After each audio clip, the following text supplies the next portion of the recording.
הבאנו שלום, הבאנו שלום, הבאנו שלום לארץ. ప్రభునామంలో స్థానిక ఇమ్మానుయేల్ ప్రార్థనా మందిరం సంఘ సభ్యులకు యూట్యూబ్ ద్వారా వీక్షిస్తున్న వారికి శుభములు దీవెనలు తెలియజేస్తున్నాను. ఈ ప్రభుదిన ముందు రండి, నాతో కలిసి 32వ సంకీర్తన ధ్యానించుకుంటాం.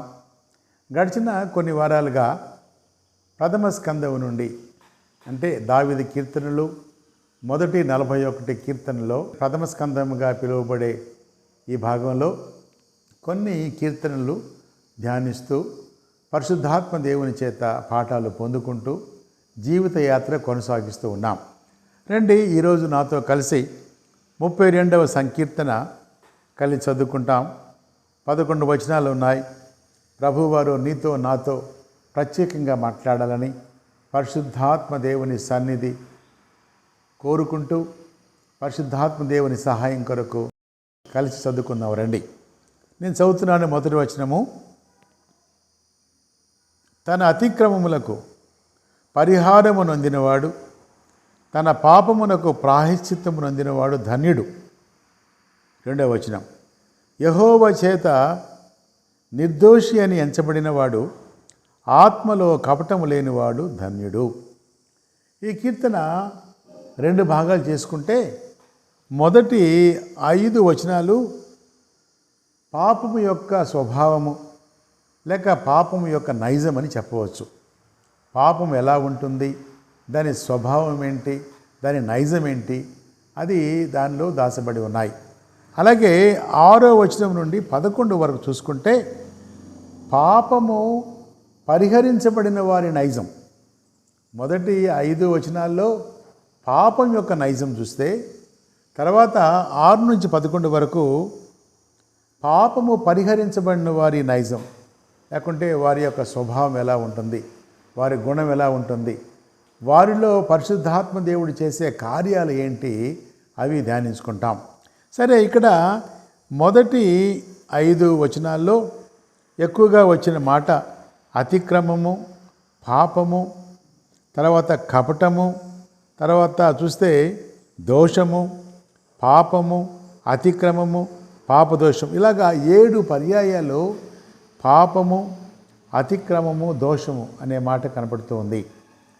ఒకవేళ ఈ 3 కూడా ఉచ్చారణలో కానీ భాషలో కానీ ఒకేలాగా ఉన్నా ఈ 3 యొక్క భావం మాత్రం వేరు. పాపము వేరు, దోషము వేరు, అతిక్రమం వేరు.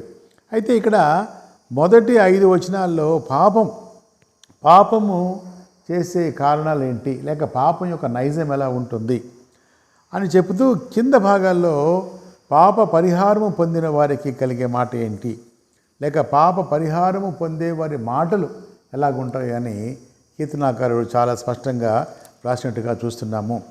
సరే, ఇక్కడ ఈ 3 విషయాలు జ్ఞాపం చేసుకుంటాం. ఒకటి పాపము, రెండవది దోషము, మూడవది అతిక్రమము. పాపము అనే మాటకు హెబ్రీ భాషలో HATTA హఠ అనే మాట వాడాడు. మనకు బాగా తెలుసు పాపం అంటే ఏంటంటే దేవుని ఆజ్ఞను, దైవాజ్ఞను మీరటము పాపము. లేక చెప్పాలంటే బైబిల్ భాషలో ఆజ్ఞాతిక్రమమే పాపం అంటాం. సో పాపము అనేదాన్ని, ఈ పాపము పరిహరించబడాలి. పాపము పరిహరించబడాలి అంటే పాపరహితుడైన ప్రభువే మనకు సహాయపడాలి. అందుచేత ఈ పాపము, మన పాపాలు, లోక పాపములు మోసుకుని పోవటానికి దేవుని గొర్రెపిల్లగా వచ్చిన యేసు ప్రభువారు ఆయన పాదాలు పట్టుకొని క్షమాపణ అడిగితే పాపము పరిహరించబడుతుంది. కాబట్టి తర్వాత దోషం అంటే ఏంటంటే పాపము నిర్ధారించబడితే అది దోషం. ఈ దోషం అనే మాటకు డ్వాన్ అన్నారు హిబ్రీ భాషలో, DWON, డ్వాన్ అనే మాటను వాడారు, డ్వాన్. అలాగే ఈ దోషం అంటే ఏంటంటే పాపము క్షమించబడకుండా పాపము నిర్ధారించబడితే అది దోషం.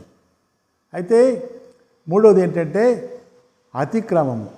అతిక్రమం ఏంటంటే దోషము, పాపము దేవుని నిబంధనను ఉల్లంఘిస్తే అది అతిక్రమాన్ని జ్ఞాపం చేసుకుంటాం. కాబట్టి ఈ మూడు కూడా పాపము, దోషము, అతిక్రమము. పాపం యొక్క నైజం ఏంటి చూద్దాం. అంటున్నాడు, ఈ పాపం ఎలా ఉంటుందంట, పాపము చేసే ఏంటంటే దోషిగా ఉంటాము. పాపం చేసినవాడు ఆర్తధ్వని వినపడుతుంది, అశాంతిగా ఉంటాడు, క్షీణించిపోతాడు, బ్రతుకు భారంగా ఉంటుంది. ఇది పాపం యొక్క నైజం. ఎప్పుడైతే పాపం మనలో ఉంటుందో దేవునికి దూరంగా ఉంటాం. దేవునికి దూరంగా ఉంటే అంటున్నాడు కదా, దివారాత్రులు నీ చెయ్యి నా మీద బరువుగా ఉండును, నా సారము వేసవి కాలమున ఎండినట్టాయను. కాబట్టి అశాంతి, ఆర్తధ్వని, దుఃఖము, క్షీణించిపోవటం ఇది పాపం యొక్క నైజం. తర్వాత 5 నుంచి లేక 6 నుంచి 11 చూసుకుంటే పాప ప్రక్షాళన పొందిన వారి యొక్క నైజం ఏంటి, వారిలో ఏం జరుగుతుంది అనే దాన్ని జ్ఞాపం చేసుకుంటే ఇక్కడ 6వ వచనం రండి నాతో చదువుకుంటాం. 32వ సంకీర్తన 6వ వచనం. కావున నీ దర్శన కాలమందు భక్తి గల వారందరూ నిన్ను ప్రార్థన చేయుదురు.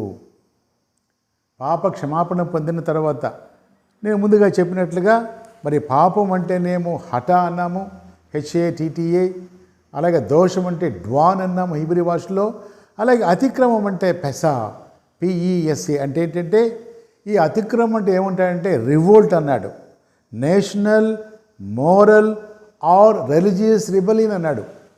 అతిక్రమం అంటే మరి ఒకలాంటి తిరుగుబాటుతనం, దేవునిపైన, మౌతిక న్యాయ విధులపైన, ధర్మశాస్త్రం పైన, పరిశుద్ధమైన జీవితం పైన, వీటన్నిటిపైన తిరుగుబాటు అతిక్రమము. పాపము నిర్ధారించబడితే దోషము, దోషము కూడా పరిహరించబడకుండా అతిక్రమించబడితే అది అతిక్రమం. కాబట్టి ఈ మూడు కూడా ఒకటే. దీనికి మూలం ఏంటంటే పాపము, దేవుని ఆజ్ఞను అతిక్రమించుట పాపం. కాబట్టి ఈ పాప పరిహారము నొందిన వారు ఎలా ఉంటారంటే అంటున్నాడు, నీ దర్శన కాలమందు భక్తి గల వారందరూ నిన్ను ప్రార్థన చేయుదురు. కాబట్టి మొట్టమొదటి ఏంటంటే పాప ప్రక్షాళన జరగాలి అంటే ప్రార్థన ఉండాలి. ప్రార్థనతో చాలా ఉన్నాయి. ప్రార్థన అంటే పాప క్షమాపణ. మన పాపములు ఎంత భయంకరంగా ఉన్నా అంటున్నాడు యెషయా గ్రంథంలో ఒక మాట, ఎంత భయంకరమైన పాపినైనా కూడా ప్రభువు వారు క్షమిస్తారు. యెషయా గ్రంథంలో ఒక మాట నేను చదువుతాను. ఎందుకంటే ఈ పాపాన్ని క్షమించగలిగిన సామర్థ్యము, పాపరహితుడు ఎవరంటే ప్రభు అయిన యేసుక్రీస్తు వారిని జ్ఞాపం చేసుకోవాలి. యెషయా గ్రంథం 1వ అధ్యాయంలో ఒక మాట ఉంటుంది 16లో, మీ పాపములు రక్తము వలె ఎర్రనివైనను అవి హిమము వలె తెల్లబడును, కెంపు వలె ఎర్రనివైనను అవి గొర్రెబొచ్చు వలె తెల్లబగును. కాబట్టి ఈ భయంకరమైన పాపాన్ని క్షమించగల దేవుడు మనకున్నాడు. కాబట్టి ఏముంటున్నాడంటే ఇక్కడ ప్రార్థన వల్ల జరిగే పాప క్షమాపణ, అందువల్ల దర్శన భాగ్యం. ఆయన ప్రత్యక్షమవుతాడు, ఆయన మాట్లాడే దేవుడు, ఆయన చూసే దేవుడు, ఆలకించే దేవుడు, అంగీకరించే దేవుడు, ఆరాధనలకు పాత్రుడు. ఆయన పేరు ప్రభువైన యేసుక్రీస్తు వారు. కాబట్టి మొట్టమొదటి స్టెప్ ఏముంటాడంటే పాప పరిహారము పొందిన వారికి మొట్టమొదట కలిగే ఆధిక్యత ఏంటంటే దర్శన భాగ్యం కలుగుతుంది. God will speak to you, God will appear to you అంటున్నాడు. ఇక్కడ ప్రార్థన ఉన్నది, పాప క్షమాపణ కూడా ఉన్నది. 2వ సుగుణం ఏంటి, 7వ వచనం చదువుతున్నాను. నా దాగుచోటు నీవే, శ్రమలో నుండి నీవు నన్ను రక్షించెదవు, విమోచన గానములతో నీవు నన్ను ఆవరించెదవు. ఇది 2వ సుగుణం. మొట్టమొదటి సుగుణం ఏమంటే దర్శన భాగ్యం కలుగుతుంది. ఆయన దర్శిస్తాడు మనలను కదండి. దుష్ట శిక్షణ కాదు, శిష్ట రక్షణ కాదు, కానీ దుష్టుల్ని రక్షిస్తాడు ఆయన. పాపిని ప్రేమించేవాడు పాపాన్ని ద్వేషిస్తాడు. కాబట్టి 2వది ఏంటున్నాడంటే రక్షణ భాగ్యం. ఈ రక్షణ భాగ్యం అంటాడు, నా దాగుచోటు నీవే, శ్రమలో నుండి నీవు నన్ను రక్షించేదవు. ఎంత మంచి మాట అండి. ఈ ప్రభు దినం ముందు ఎంత మనకు ఆధిక్యత అండి. కాబట్టి ఆయన బాహువుల దగ్గర, ఆయనకు సమీపంగా దాచుకొనుట, దాగుకొనుట, అలాగే రక్షించబడిన తర్వాత సంఘ జీవితం ఉండాలి, ప్రభు బలలో పాలిభాగస్తులుగా ఉండాలి, పరిశుద్ధులుగా జీవించాలి. ఇది రెండవ మెట్టుగా కనపడుతుంది. పాప పరిహారం పొందిన వారికి మొట్టమొదటి భాగ్యం ఏంటంటే రక్షణ భాగ్యం లేక దర్శన భాగ్యం. రెండవది ఏమన్నామంటే రక్షణ భాగ్యం అన్నాం. మూడవది ఏంటి చూస్తున్నాను, 8వ వచనం రండి. 8వ వచనం నాతో కలిసి చదవండి. కీర్తనలు 32:8, సామ్స్ 32:8. నీకు ఉపదేశము చేసేదను, నీవు నడవవలసిన మార్గమును నీకు బోధించేదను, నీ మీద దృష్టి ఉంచి నీకు ఆలోచన చెప్పేదను. మూడవది ఏంటంటే జీవిత భాగ్యం. ప్రభు అంటున్నాడు, నీకు దర్శన భాగ్యం ఇస్తాను ముందు, రెండవది రక్షణ భాగ్యం ఇస్తాను, తర్వాత ఏమన్నాడంటే జీవిత భాగ్యం అంటున్నాడు. నా బోధలు, నా ఉపదేశములు, నా మార్గంలో నీవు నడిచావంటే ఎల్లప్పుడూ నేను నీతో ఉంటాను, దివారాత్రములు నేను నిన్ను కాపాడుతాను. పగలు ఎండ దెబ్బ, రాత్రి వెన్నెల దెబ్బ, మరి ఏది కూడా నీకు కలగదు. ఏ తెగులు, ఏ కీడు, ఏ హాని, ఏ అపాయం కలగదు. ఎందుకంటే అంటున్నాడు ఇక్కడ జీవన భాగ్యం. ఒకటి దర్శన భాగ్యము, రెండవది రక్షణ భాగ్యము, మూడవది జీవన భాగ్యం. చివరిగా అంటాడు, చివరి వచనంలో ఎంత అద్భుతమైన మాట అంటే 10వ వచనం చదువుతున్నాను నేను. భక్తిహీనులకు అనేక వేదనలు కలుగుచున్నవి, యెహోవా యందు నమ్మకించు వానిని కృప ఆవరించి ఉన్నది, కృప ఆవరించి ఉన్నది. కాబట్టి చివరిగా ఏముంటాడంటే ఇది మరి కృపా భాగ్యము. ఈ కృపాభాగ్యం ఎలా ఉంటుంది అంటున్నాడంటే నీతిమంతులుగా మార్చబడతాము. అంతేకాకుండా నీతిమంతులుగా మార్చబడతాము, యథార్థవంతులుగా మార్చబడతాము. సంతోషగానంతో, ఆనందగానాలతో జీవితయాత్ర కొనసాగబడుతుంది. ప్రభు సన్నిధి, ప్రభు స్వస్థత, ప్రభు సమృద్ధి, ప్రభు సమాధానం ఎల్లప్పుడు మనతో ఉంటుంది. కాబట్టి ఒక ప్రశ్న ఏంటంటే నీ పాపములు క్షమించబడినవా? యేసు ప్రభు వారిని నువ్వు అంగీకరించావా? పాప నైజం గురించి విన్నాము. అయితే ఈరోజు పాఠం ఏంటంటే పాప ప్రక్షాళన పొందిన వారి నైజం. చక్కని మాటలో మరి దర్శన భాగ్యము నీకున్నదా? ముందంటాడు ఎలాగంటే నా పాప దోషమును నీవు పరిహరించి ఉన్నావు. ఎంత అద్భుతమైన మాట అండి, ఎంత శ్రేష్టమైన మాట.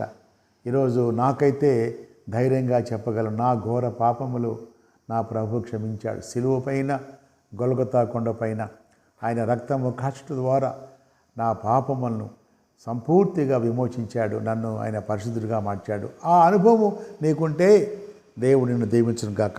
తర్వాత అంటాడు రక్షణ భాగ్యము.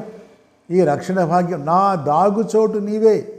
పరిస్థితులు తారుమారుగా ఉన్నాయి, ఎక్కడ చూసినా కూడా మరి భయంకరమైన ఆ పరిస్థితులు.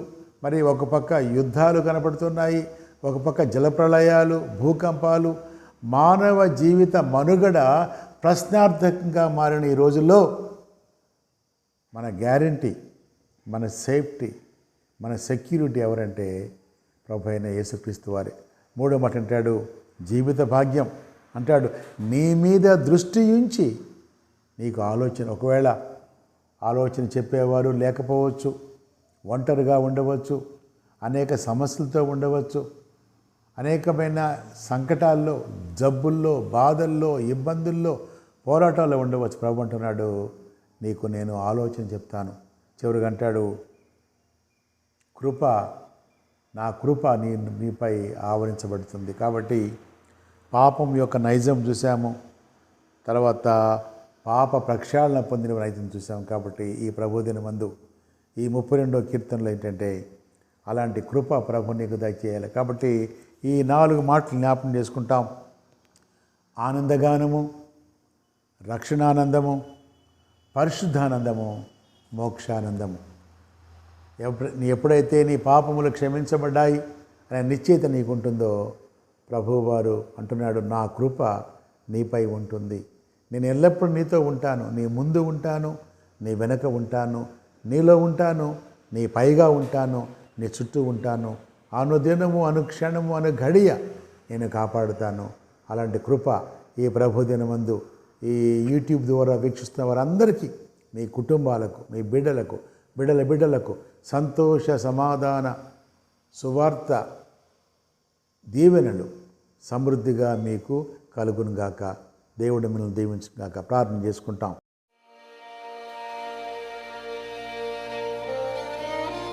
అత్యంత మహాకృపగల తండ్రి, మా ప్రేమ గలనైనా ప్రభువా, మా దేవ, మరి యొక్క ప్రభుదిన మందు మీరు మాకు ఇచ్చిన ఈ ఆధిక్యత బట్టి వందనాలు ప్రభువా. పాప నైజం ఏంటో చూసాం ప్రభువా.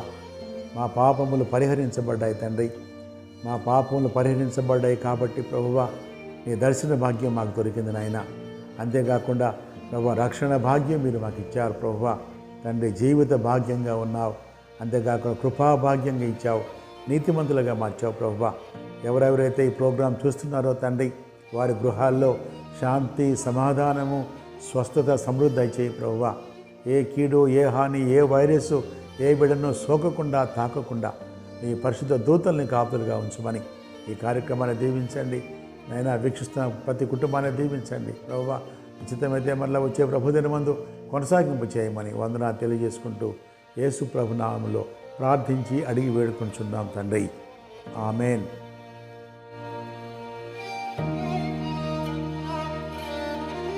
తండ్రి, కుమార, పరిశుద్ధాత్మ దేవుని సన్నిధి, సహాయము, స్వస్థత, సమాధానము, సమృద్ధి సదాకాలము మనకు తోడైండును గాక.